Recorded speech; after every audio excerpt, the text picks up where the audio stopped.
أو شأن سريع فتكلم بهذه الصيغة.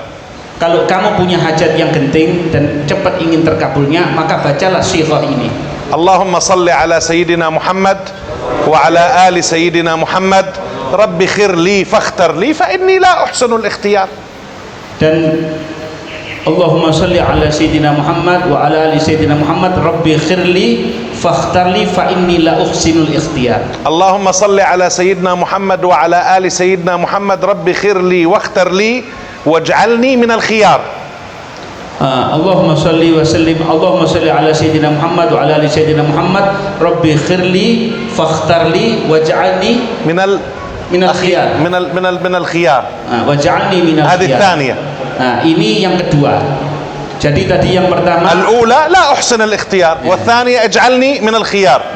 Jadi yang pertama Allahumma sholli ala sayyidina Muhammad wa ala ali sayyidina Muhammad rabbi khirli fa inni rabbi khirli wakhtarli fa inni la uhsinul ikhtiyar. Kalau yang kedua sholawat kemudian ditambahkan rabbi khirli wakhtarli waj'alni minal khiyar. Ini sighah yang kedua. وفي الثالثة يقولون اللهم صل على سيدنا محمد وعلى آل سيدنا محمد رب خر لي واختر لي وبلغني منازل الأخيار. ونحن اليوم جئنا إلى سوربايا من بابها سيدي الحاج كياهي مفتاح الأخيار. Adapun yang ketiga, Allahumma sholli wa sallim ala sayyidina Muhammad wa ala ali sayyidina Muhammad rabbi khirli wakhtarli waj'al وبلغني منازل الأخيار. Waballighni manazilal akhyar.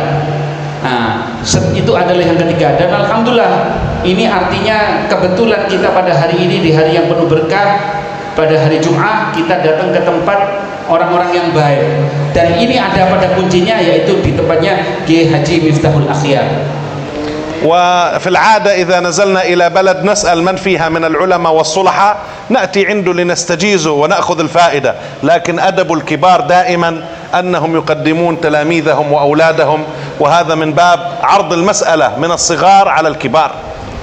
Biasanya kalau kami datang ke salah satu negeri, ke salah satu tempat, kami tanya siapa ulamanya, siapa orang-orang solehnya yang bisa kami ambil ijazahnya, kami bisa ambil sanadnya, rangkaian sanadnya dan lain sebagainya.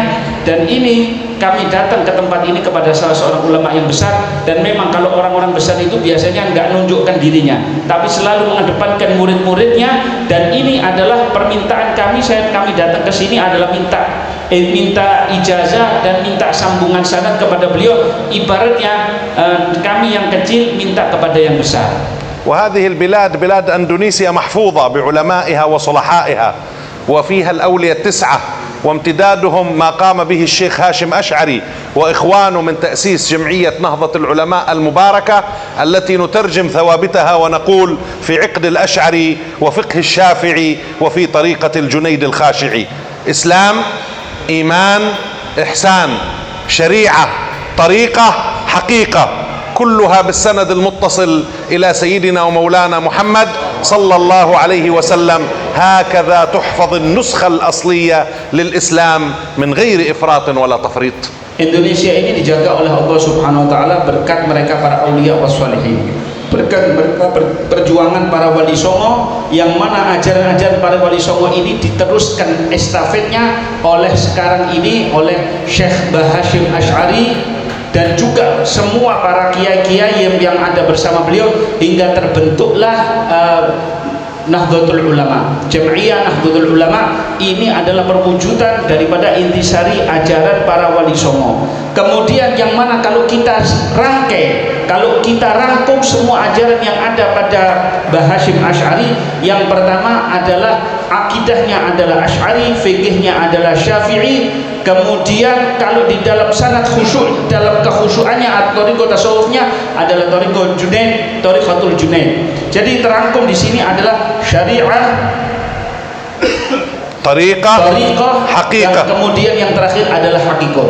Jadi 3 rangkuman ini adalah semuanya teramalkan dan semuanya ada di dalam apa yang biasa kita dapatkan di dalam intisari ajaran Nahdlatul Ulama. اليوم بلاد أندونيسيا فيها أكثر من 50,000 معهد شرعي، فيها يكاد يكون ما يتجاوز لا أقول كم من مليون من طلبة العلم، حتى إذا نزلت إلى الأزهر الشريف وإلا جامعة الزيتونة وإلا القرويين وإلا جامعات ومعاهد بلاد الشام وإلا معاهد ومدارس اليمن الميمون، أينما اتجهت ستجد أن المادة الحية اليوم لطلب العلم في عالمنا العربي والإسلامي هم طلاب أندونيسيا. فحي الله هؤلاء الآباء وحي الله هؤلاء الأمهات الذين عرفوا أن شرفهم بالعلم وصبروا وقدموا وبذلوا ليتخرج أبناؤهم من الداخل والخارج. ولذلك كنت أسمع من شيخنا الحبيب أبي بكر العدني ابن علي المشهور: إذا ضيع الناس الإسلام في العالم فإن المخزون الاحتياطي لأمة سيدنا محمد موجود هنا في أندونيسيا. Sekarang ini di Indonesia ada sekitar 50.000 pondok Islami, pondok ponpes Islami yang terdaftar. Ya mungkin jumlah santrinya mungkin sekitar 1 juta atau mungkin lebih, wallahu a'lam.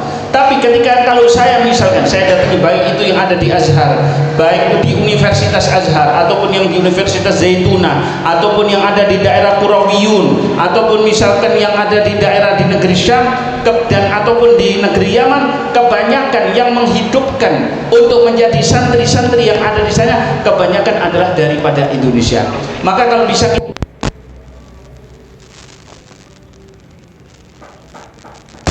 bapak dan ibu yang membiarkan anaknya untuk belajar di pesantren-pesantren tersebut untuk menuntut ilmu, dan insya Allah akan membawa bendera daripada Nabi besar Muhammad SAW.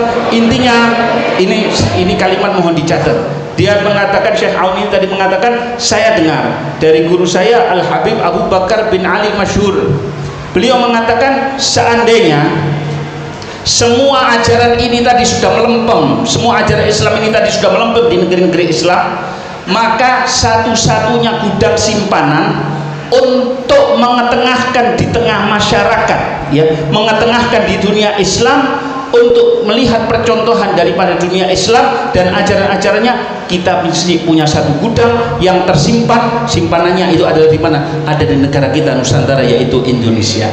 اليوم الطبقة المتأخرة من العلماء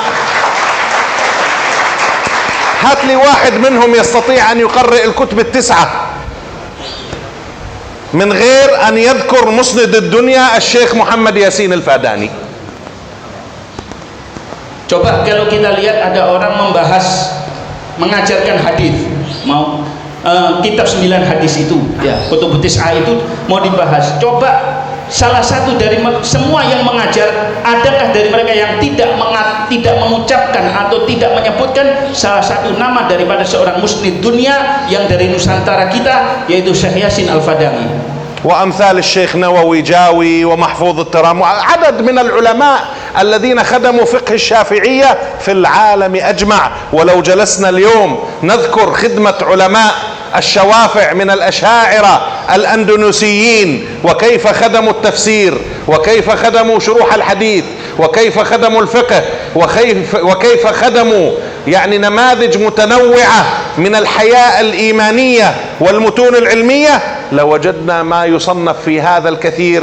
فجزى الله علماءنا ومشايخنا في هذه البلاد، ونحن جئنا في هذه الساعة لنأخذ الإجازة من مولانا الحاج كياهي مفتاح الأخيار ونرجع بها إلى بلاد الشام ونرجع بها إلى الطلاب والأحباب لتتصل الأسانيد ونحفظ على الأمة دينها. Belum lagi kalau yang tadi Syekh Yasin Al-Fadani di bidang hadis, belum lagi kalau di dalam bidang fikih Syafi'i, baik itu Syekh Nawawi Al-Bantani, Syekh Mahfud Termas dan lain sebagainya. Masih banyak ulama-ulama yang dari Nusantara kita ini berkhidmah, yang mana mereka madhabnya Syafi'i dan akidahnya adalah Asy'ari. Khidmah di dalam ilmu fikih, mereka adalah tokoh. Di dalam ilmu tafsir, mensyarahkan tafsir, berapa banyak ulama Nusantara yang mensyarahkan tafsir.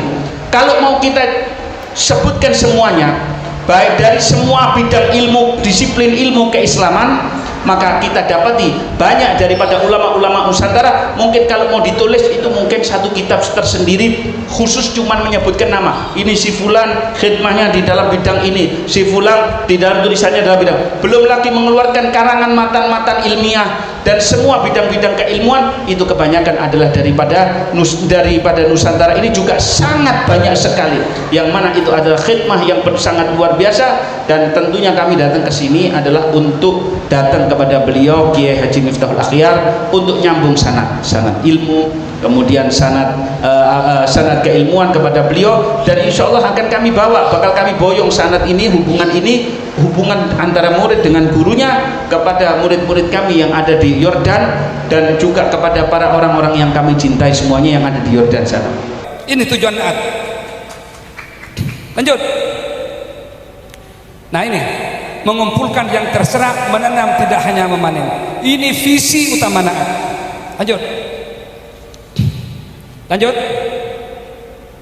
Nah ini pengurus, beliau yang melantik saya, beliau pengasuh pondok pesantren Sidogiri, ketua dewan mustasyar, beliau Rois Suriah Kiai Hasan Malik yang sekarang pakai koprah hitam ini, tidak mau ke katanya pakai preman saja.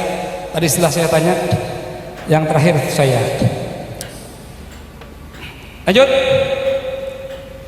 Lanjut dewan pengurus.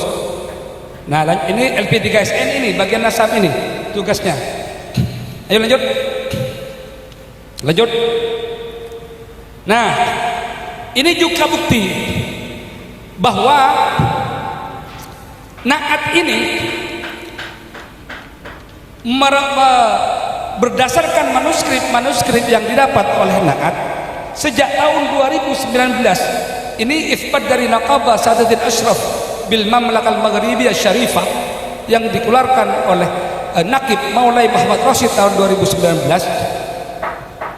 Ini sudah jelas bahwa Naat ini lain jalur dengan para habaib. Naat ini bukan al-madhan. Ini buktinya sejak 2019, bukan karena ada polemik nasab kemudian Naat lari dari al-madhan, bukan. Bayangkan 2017, 18, 19, 5 tahun sebelum polemik nasab, Naat sudah tidak al-madhan, silsilah pada Wali Songo. Lanjut. Nah ini syahadat dari Naqab Ashraf Pakistan yang barusan 2024 nih, dari Syekh Jamaluddin Al-Kabir, Naqabah Pakistan. Lanjut. Ini dari juga Syekh Jalaluddin yang makamnya ada di makam Dowo Dorobukti. Ternyata beliau itu saudara daripada Jumadil Kubro. Menurut mana? Menurut manuskrip Yunan yang datanya sebentar lagi akan kita saksikan bersama. Ini lanjut. Nah tuh Naat ingat ya, Naat tidak pernah mengisbat nasab Wali Songo ke atas sesuai dengan anggaran dasar Naat. Yang mengisbat Wali Songo ke atas itu adalah para nakib-nakib internasional ini. Ketika ada permasalahan tentang nasab Wali Songo, katakanlah ada selisih nama, ada beda nama tentang nama-nama pada kakek-kakek Maulana Jumadil Kubro atau kakek-kakek Maulana Ishaq bin Junaid, itu bukan urusan Naat, itu urusan Naqabah yang mengisbat. Makanya kita datangkan Naqabah nakib internasional itu agar supaya jelas semuanya bahwa kita ini tidak mengarang bahwa mereka yang mengisbat Wali Songo itu. Adapun Naat mengisbat dari kita yang hidup ini sampai kepada Wali Songo.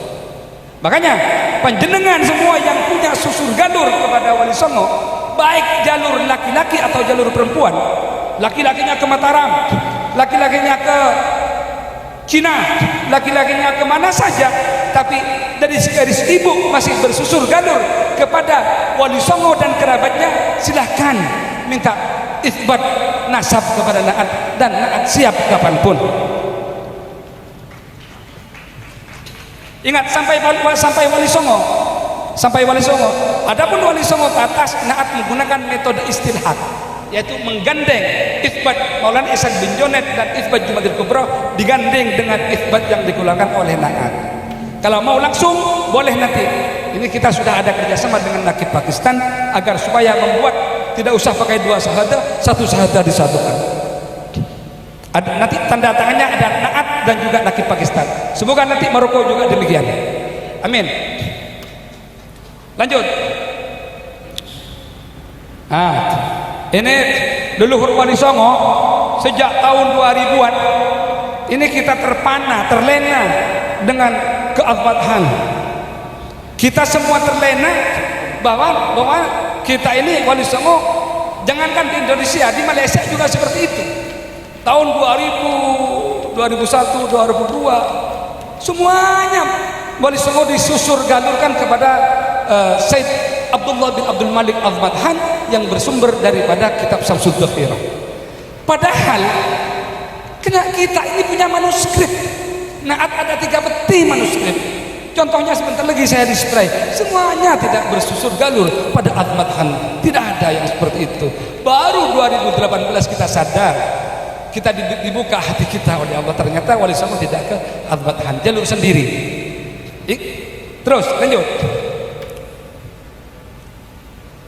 Nah, pembahasan, mari kita bahas silsilah Wali Songo berdasarkan manuskrip Madura tahun 1800. Yang tertua di Madura itu tahun 1624 Masehi, yang termuda tahun 1800-an. Sedangkan manuskrip Yunan tahun 1600-700, manuskrip Bukhara ini abad 15 dan 16, ini lebih tua lagi. Dan juga disertai dengan data-data pendukung. Mari kita kupas satu persatu. Ayo kita buka manuskrip Jawa biar panjenengan tahu. Lanjut. Nah, ini kita temukan di Pamekasan manuskrip tahun 1800. Manuskrip pendek tertulis bahwa langsung aja Syekh Jumadil Akbar bin Zainul Husain bin Jumadil Kubra bin Zainul Alim bin Zainul Abidin bin Husain bin Fatimah binti Rasulullah Muhammad. Silsilah pendek semuanya pakai gelar, yang tidak pakai gelar hanya di atasnya yaitu Husain, Zainul Husain. Nomor 6 Zainul Husain. Nah, jadi ada titik terang bahwa Jumadil Kubra atau kakek Ibrahim Asmoro itu bernama Husain. Itu intinya. Ke atasnya kemana Husain?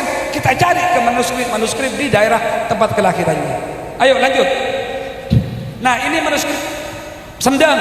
Nah, manuskrip Bangkalan juga ditemukan itu. Aputra Syekh Jabir Akbar Husain, aputra Syekh Jabir Akbar Husain juga berputra Syekh Jabir Akbar. Jelas. Ke atasnya Zainul Husain, Zainul Alim, nama-nama yang kata nakib Pakistan. Setelah saya tanya, is this correct? No brother, this is incorrect all.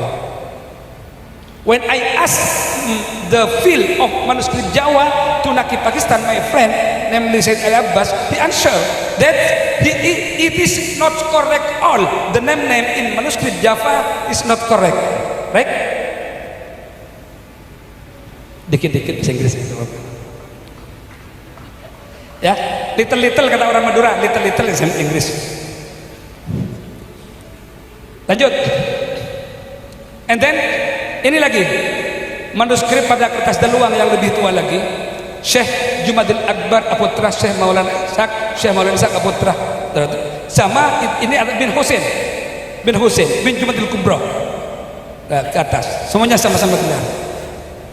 Banyak manuskrip seperti itu. Bahkan kemarin saya di rumah Mas Erwin buku kuno, beliau itu seorang kolektor di Sidoarjo. Saya baca bin Husain, semua naskah seperti itu bin Husain. Bukan bin Jalaluddin bin Abdullah bin Abdul Malik, bukan, tapi bin Husain. Dari mana Jalaluddin ini datangnya? Saya kok dah habis pikir. Ya, ini. Terus kemudian, lantas Husain ini siapa? Nah, ini manuskrip Yunan tahun 1600 sampai 1700. Ini menulis silsilah Jamaluddin Al-Kabir. Ini. Lah subhan ada yang merah-merah itu ya? Tidak ada. Apa itu? Laser. Oh, his name it's laser. Loh, mana bunda?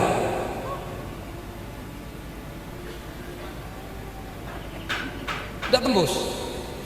Ini. Nih. Di sini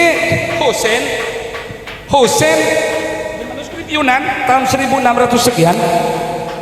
Ini saya tanya tadi kepada Said Ali Abbas, wahai my brother, I ask you, is this manuscript only one or banyak halaman? Bahasa Inggris begitu. Ada how many paper? 600 paper. Ada 600 halaman manuskrip Yunan ini cuma diambil satu oleh rakyat Pakistan. Jadi banyak, bukan hanya satu. Kalau saya hanya satu mungkin terkesan editan, tapi dilihat dari modelnya, ini jelas model Cina tulisannya. Ini. Di sini tertulis Sayyid Jamaluddin bin Hussein bin Nasruddin bin Syamsuddin bin Kamaluddin bin Syamsuddin Umar Al-Bukhari bin Imamuddin. Ini jelas manuskrip tahun 1600-700. Terus kemudian ke atasnya bagaimana? Ke atasnya adalah, lanjut lagi, diteruskan oleh manuskrip Bukhara. Lanjut, saya singkat-singkat saja. Naskah kuno ini abad ke-16 yang ditemukan di wilayah Badakhshan, Tajikistan, milik Sadat Al-Bukhari. Di dalamnya disebutkan nama Sayyid Syamsuddin Umar Al-Bukhari, putra Sayyid Imamuddin. Ini ditemukan di Badakhshan, Tajikistan. Bayangkan. Ya, saya secara rohani mungkin sampai ke sana, tapi secara fisik masih belum. Di sini sudah jelas. Lanjut lagi. Nah, ini juga sama lanjutannya, manuskrip Bukhara lanjutannya yang tadi itu, tetap dari Sayyid Syamsuddin Umar, Imamuddin Muhammad An-Naqi, terus sampai ke Musa Al-Qadir. Lanjut. Nah, naskah lama akhir abad ke-16 milik Sayyid Burhanuddin Sulaiman Al-Qadri Al-Bukhari dan dia itu saudaranya Sayyid Syamsuddin Umar, ditemukan di wilayah Bukhara, Uzbekistan, yang merupakan milik Sadat Al-Bukhari. Ini abad 16. Di situ tertulis Sayyid Burhanuddin Sulaiman, ini saudaranya Sayyid Syamsuddin Umar Al-Bukhari bin Imamuddin bin Qasim bin Muhammad Sya'ban bin Ahmad Balaqi bin Husain Al-Khalwati bin Muhammad Al-Hakim bin Ali Akbar bin Muhammad Al-Askari Al-Ba'aj bin Ali Al-Hadi An-Naqi bin Muhammad At-Taqi Al-Jawad bin Sayyid Ali Ridha bin Sayyid Musa Al-Qadim bin Sayyid Ja'far Sadiq bin Muhammad Al-Bagir bin Sayyid Ali Zain Al-Abidin bin Sayyid Al-Husain bin Sayyidah Fatimah binti Rasulullah Muhammad sallallahu alaihi wasallam. Ini di manuskrip tua abad ke-16. Lanjut. Nah, ini adalah halaman manuskrip dari buku Al-Ansab yang ditemukan di desa Sukhar, tempat tinggalnya di Kogon, wilayah Bukhara, ditulis pada akhir abad ke-16 dan awal abad ke-17, disimpan di arsip Institut Sejarah Uzbekistan. Buku ini tentang garis keturunan nasab Tarikat Naqsabandi Syekh Amir Hulay, beliau silsilahnya.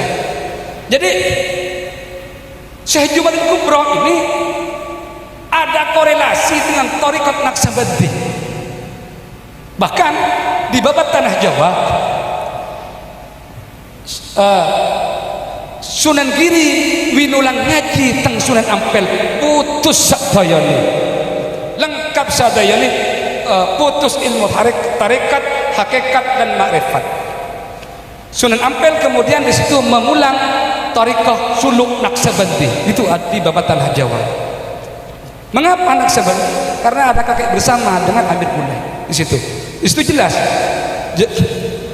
Amir Kulan, lanjut, belum. Yang barusan bin Amir Hamzah bin Jalaluddin bin Burhanuddin bin Amir Abdullah bin Zain Abdin bin Zainul Abidin bin Amir Qasim. Ketemu di Amir Qasim, Syed Qasim bin Sya'ban bin Amir Burhanuddin Muhammad bin Ahmad Balaqi, sampai sama ke atasnya dengan silsilah daripada Maulana Jumadil Kubra. Ini berdasarkan manuskrip kita. Terus kemudian pertanyaannya, apakah benar Husain ini kuncinya pada Husain yang ditemukan di tanah Jawa ini, Husain yang ditulis oleh manuskrip Jawa dan manuskrip Madura ini adalah orang yang sama dengan Husain yang ditulis di Cina tersebut? Kita ada data pendukungnya, yaitu, lanjut. Nah, ada kesamaan budaya. Nih, Muslimah Bukhara, lihat cara berpakaiannya. Ini orang dulu sama dengan nenek-nenek kita. Ya, Bunda, di Malaysia orang dulu nenek-nenek kita pakai busana seperti itu, Bunda. Ya, Bunda tuh. Sama. Itu Muslimah Jawa, Muslimah Cina, Muslimah India. brother Said Ali Abbas, brother, you look, you're behind the Muslimah in India, the old, same with Japanese Muslimah and Bukhara Muslimah. The way of use the clothes. Apalagi ini suku Uyghur sama dengan orang Madura cara pakainya. Suku Uyghur yang bawah pojok ini, cara kerudungnya seperti orang Basian, seperti orang Pamekasan, Sampang, Sumeneb, sama seperti itu cara berpakaiannya di Uyghur. Ini ya. Dan banyak kesamaan budaya-budaya yang lain. Nah, ini faktor yang membuat faktor pendukung yang mengatakan bahwa Husain yang dimaksud betul itu adalah Husain yang sesuai dengan manuskrip yang ada di Cina, Yunan tersebut. Lanjut. Nah, kesamaan lisan. Nah, ini sering diinterpretasikan oleh orang hanya karena kesamaan lisan langsung dia dikatakan sebagai bin. Ini tidak benar. Perlu dikaji dulu.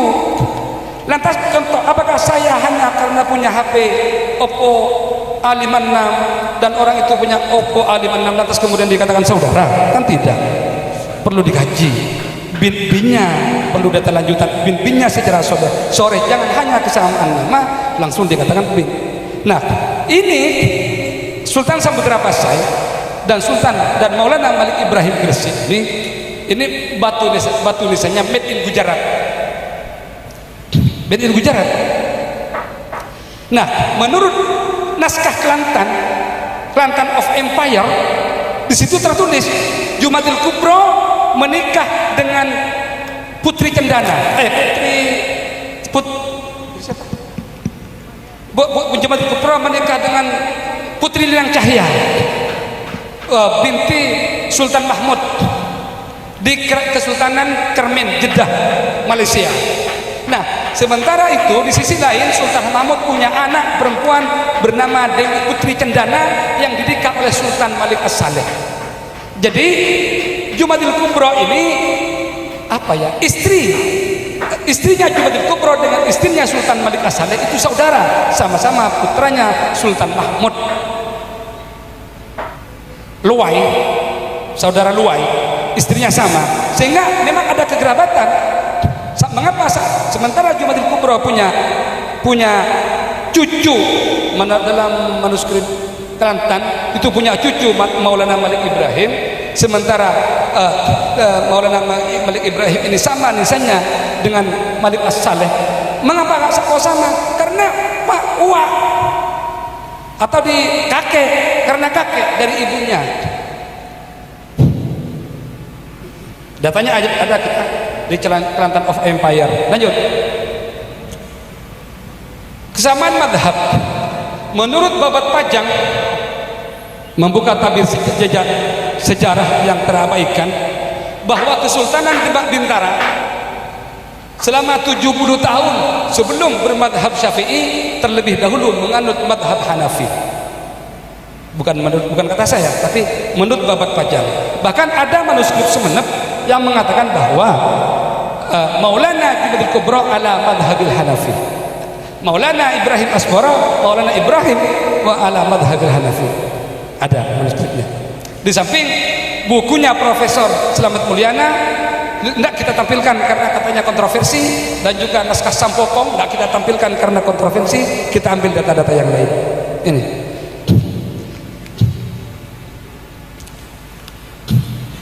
Lanjut. Nah, migration map kita tidak usah menguji single nukleotida, kita tidak usah menguji haplogroup karena sampai sekarang masih debatable. Kita yang tidak debatable